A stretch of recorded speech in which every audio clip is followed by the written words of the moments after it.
नमस्कार मंडळी, आज मी तुमच्यासाठी नवीन रेसिपी घेऊन आलेली आहे, काजू कतरी।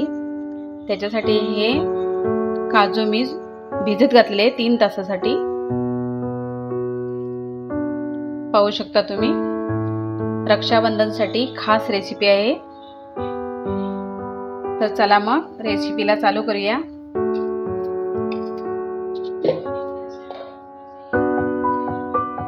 आता मी हे काजू मिक्सर मध्ये वाटून घेणार आहे।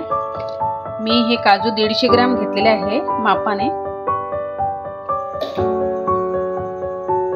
तर आपले काजू मिक्सरला वाटून झालेले आहे। तर मी ही ते 250 ग्रॅम साखर घेतलेली आहे। 150 ग्रॅम आपले काजू आहे, त्याच्यासाठी साखर नेहमी काजू कतरीमध्ये जास्त असते, त्याच्यामुळे मी पण जास्तच घेतलंय।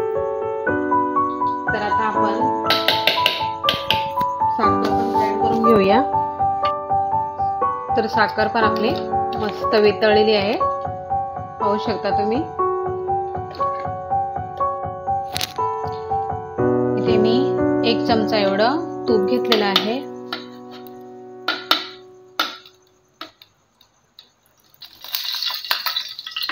आणि मंडळी, महत्त्वाचं सांगायचं म्हणजे भांडं तुम्ही घेताना जाड बुडाचंच घ्या। माझ्याकडे जाड बुडाचं नव्हतं, त्याच्यामुळे मी टोप घेतलाय छोटा। जाड असलं ना तर खाली लागत नाही, म्हणजे कसं करपलं जाते ना, म्हणून त्याच्यासाठी मग आपली काजू कतरी बरोबर होणार नाही।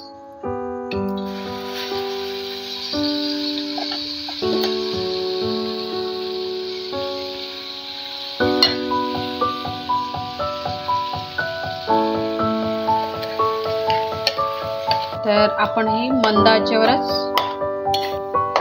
हे करायचे आहे, फिरवत राहायचं आहे।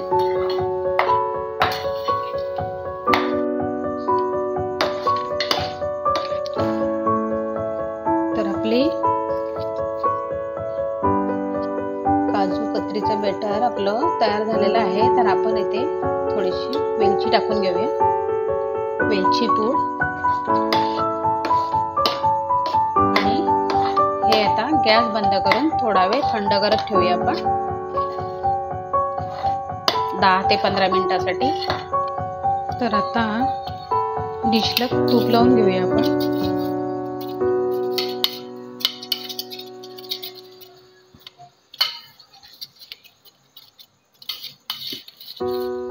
ही काजू कतरीची नवीन पद्धत आहे, बघा आणि अशी करून बघा एकदा।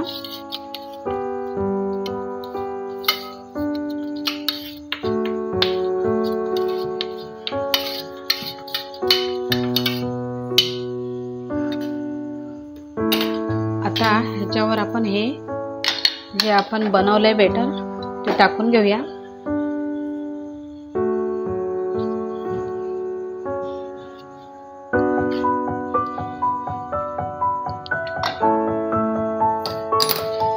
हे पूर्ण असं पातळ करून घ्यायचं। तर मंडळी, मी ही अर्ध्या तासासाठी फ्रीज मध्ये ठेवलेली जे आपण बेटर बनवले आहे काजू कतरीचं, ते आता मस्त मळून घेऊया आपण।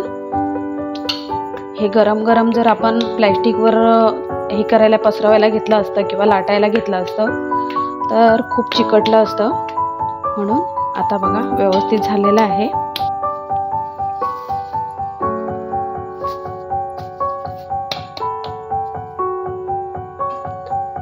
लाटणीच्या साहाय्याने लाटून घेऊया आपण।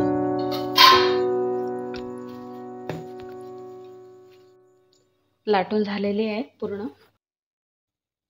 मस्त वाटतं पेपर।